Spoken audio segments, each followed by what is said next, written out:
doing? Thanks for joining us today for this vlog.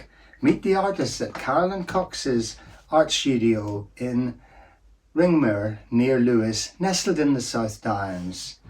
It's the first time the three of us have been together, actually. Yeah, and I'm delighted to have these artists here, especially as Carolyn Cox did the front cover and Ruby Hussey did the inside illustrations. What many people have said about the book is, oh yeah, that's the book with the beautiful artwork, and I've thought, yes it is, yes it is. So we're going to have an informal interview with both of our artists. So tell us, Carolyn, a bit more detail about the process of Linocut. Oh, okay, right. Well, first of all, it's reading the text, and your lovely text was a great sort of help to build up the picture in my mind. And then I started doing a few just very rough thumbnail sketches, and from that I find some sort of shapes, and the shape of the stoat is so lovely and linear and curving, and I wanted to sort of get that sort of moment of just on the verge of leaping out or just jumping out, so that sort of shape of the stoat. So I've done a slightly well, still a very rough sketch here where I've thought about colours and how many colours I want to put in the blog, and this is the actual little illustration, the pencil rough that I did, where I work out the shape and the composition. I knew there needed to be space here for the title, and I knew that your name's probably going to be around here somewhere, so I needed to keep that blank. But it was sort of filling it in with ideas about the wildlife, the natural flowers and the fauna that was around, flowers that were around. And so we've got some ferns and some the chestnut tree that you mentioned. Once you've done that, you transfer that drawing onto one of these. It's a Japanese vinyl block, and you start off by painting or printing the lightest color first. And the process is really carving out everything that was white. I carve it out of this. So these are little, well, it's ragwort, but I did them white. So it's just a matter of sitting doing that, and you roll over your ink, take a print from it, and that's your first colour. And Is it quite therapeutic to do that?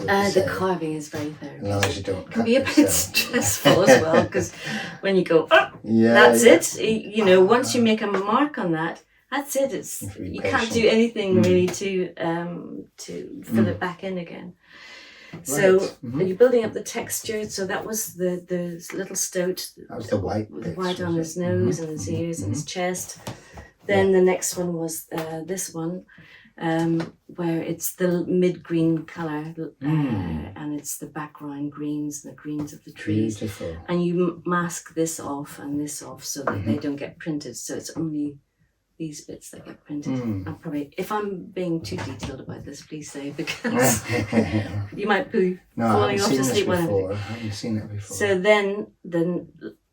so the third block is the darker green to provide more detail. So these are finer cuts of the leaves, and they're giving shape to these things and provide a little bit of texture and depth.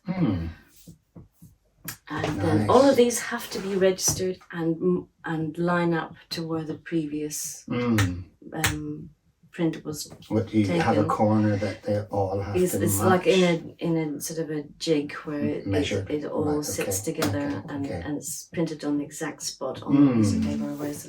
So it's time consuming. And then again, this is the last colour, which defines the little stoat, the rusty red. And how did you decide on the colours? Was it just two or three colours that go well together? Yes, I wanted the stoat to artist part really of you coming through, is it? Yeah, I mean, I wanted the stoat to be, obviously it's the main character, I wanted it to leap out of the page, so a warm reddy brown was obviously going to be the choice, and the rest was just a sort of a artistic whim, really. What colours that go together. Colours that go together, and just a nice relaxing sort of lyrical composition. Yes. Yeah, and Yeah. harmonious colours. And then you've got a couple of black eyes and a black nose and Exactly. black tail, don't forget. Yes, have that's the right. black tail. With a little Yes. dark tip on Yeah. his tail. So that was how It's been it really, came together. really informative. Thank you for You're explaining very that welcome. process. There he is. Thank you.